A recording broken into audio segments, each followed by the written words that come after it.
Hi guys, welcome to Special C's gaming channel. Today I want to bring you guys some tips and tricks on PES Card Collection, a soccer card collection game by Konami. This video is geared towards intermediate to advanced players, as I will go over some game decisions that players will need to make once they have their first team established. First off, a brief description about myself. My game ID is Special C, and the initial inside the bracket is the name of my clan. Our clan's name is d'Or, as in Ballon d'Or, which means golden in French.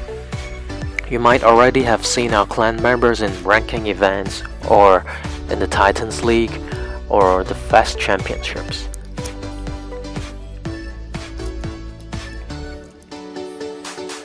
So, before we get into the tips and tricks, I'd like to take a quick moment to discuss about the latest Belgium and Croatia pool, as some of our clanmates are already regretting about some of their decisions. Firstly, if you have the Playmaker or Crosser versions of De Bruyne, please never feed them into the newest 106 version. As many of you already seen in the Titans League assist ranking, the Playmaker De Bruyne is one of the best non-legendary cards. A few of our clanmates already complained about the 106 version not performing as well after feeding the old versions, and it's gone forever even if they're willing to spend again. Even if they tune the 106 version's performance later, they're designed for different positions. The Playmaker performs best on the wings, and the 106 version best on central attacking midfield. Personally, I would be keeping the Playmaker version as long as the fly-through pass and aerial volley combo is still a thing, which was led by the Inzaghi meta as you've seen in the Titans. Next, let's take a look at the new Modric. For some reason, he can't play left and right midfield anymore like his 101 version. And this is going to be an issue since a lot of people's technique type teams uses the 3-5-2 formation due to the lack of good technique type defenders.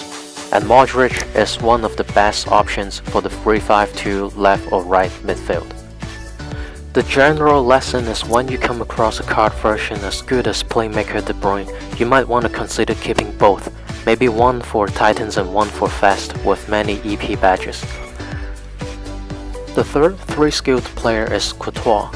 From my clanmates, his performance is up to standard of other 3-skilled keepers and his skill compositions is not bad at all. For the other top cards like Hazard or Lukaku, you definitely feed the new cards into the existing 3-skilled versions if you have them.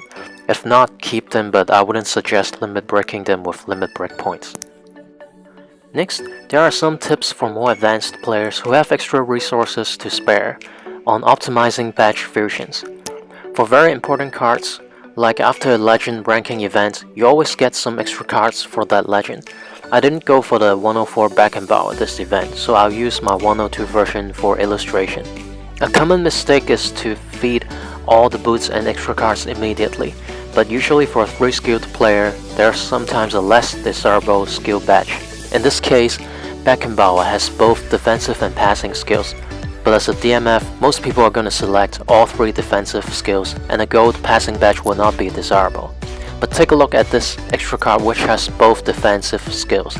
If we fuse everything into the extra card first, then we don't have to risk seeing a passing badge and have a higher chance to get the defensive badge that we want. Let's look at another example. In this example, we look at the newest Messi, the 106 Club Messi. So this version has a fly-through pass, so in the fusion there's a chance to get the passing badge. Personally, in the ideal case, I would like to get a shooting or dribbling badge, because not all the future Messi versions I get will have the fly-through pass skill. So by the same token, if I use the extra cards to fuse my golden boots or even silver bronze boots, then I will have a higher chance to get the badge that I really want. Of course, This may slow down the unlocking of the 4th badge if you don't already have it unlocked, but at least I will always use this method for my golden boots as it is a very important resource. And by the way, we should always save up medals for top tier players and save up bronze and silver boots for unlocking legend badges. Let's talk about which cards to sell to save up more limit break points. Previously, I have been saving a lot of lower grade 5-star cards and their duplicates in order to pull up my team strength for my type teams. Our clanmates have realized that mostly the team strength of the starting 11 really have an impact on the match simulation.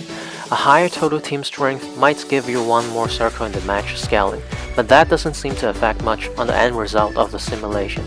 Take a look at my previous technique type match.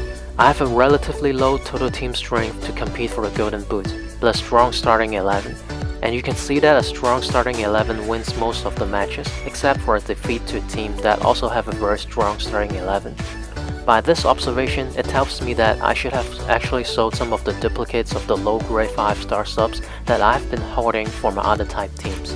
Lastly, one more opinion on which card pools to focus on drawing.